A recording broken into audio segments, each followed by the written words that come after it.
Okay, this is another one of our guides to Washington, D.C., the Tea Partier's Guide to Washington, D.C. And what's funny about this is Foxhall, the neighborhood Foxhall. You can see the tip of the National Cathedral way off in the distance behind the houses and the trees.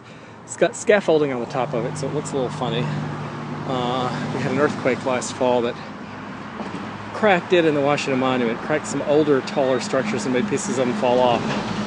This is a new subdivision of homes that I suspect are mainly in the $2 to $4 million range. I'm kind of tempted to take my bicycle and ride around in it, but frankly, I don't think that the real estate and the individual houses are all that interesting. The fact of them is what's interesting, because you probably live somewhere where people can't sell their houses, and things are definitely selling slower in DC. I mean, sometimes it takes 2 or 3 whole months to sell a house here, sometimes even longer. If it's priced really well, it won't, though. It'll still just take 2 or 3 weeks if it's priced extremely well.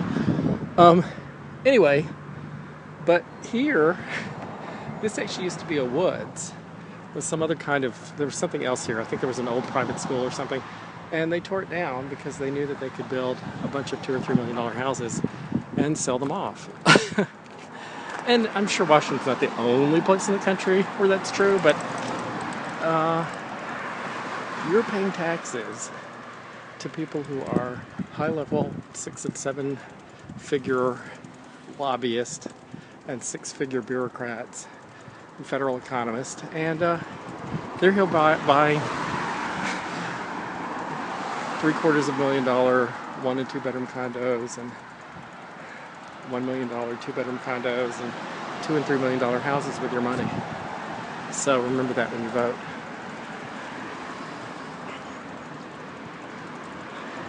Always only vote for someone who says they'll cut taxes, because it's the only important issue.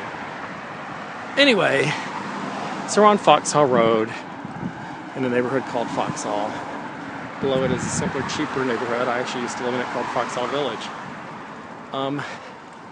And Tom Daschle, who Obama tried to appoint to be Secretary of the Department of Health and Human Services, lives right up the street. We're probably going to pass by his house. In fact, this tape may run out about the time we get to his house, and we'll point it out.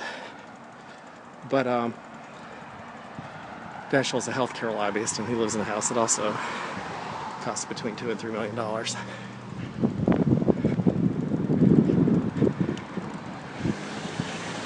And right around the corner from him, David Gregory of MSNBC lives, also in a house that's $2 or $3 million.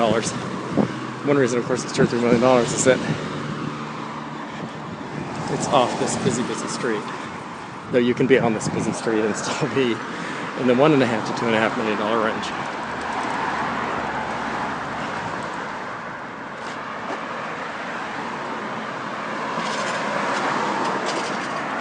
I'm hoping we have a few good houses to look at. This would be considered a teardown in Foxhall. Except for the street noise, I would love to live there, but it would be considered a teardown. It's from an older, simpler time. Oh look, it doesn't even have central air.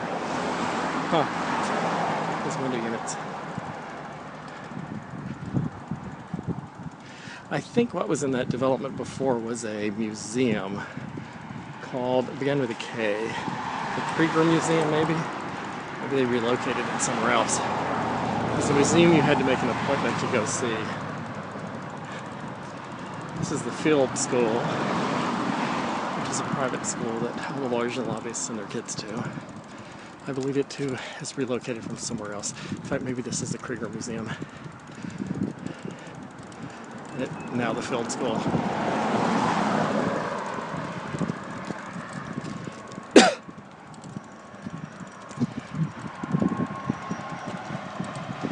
I think once we pass the Field School, thankfully it's already 3:30 or 4, so everybody's gone, we hit the older piece of Foxhall with the multi-million-dollar houses, including Daschle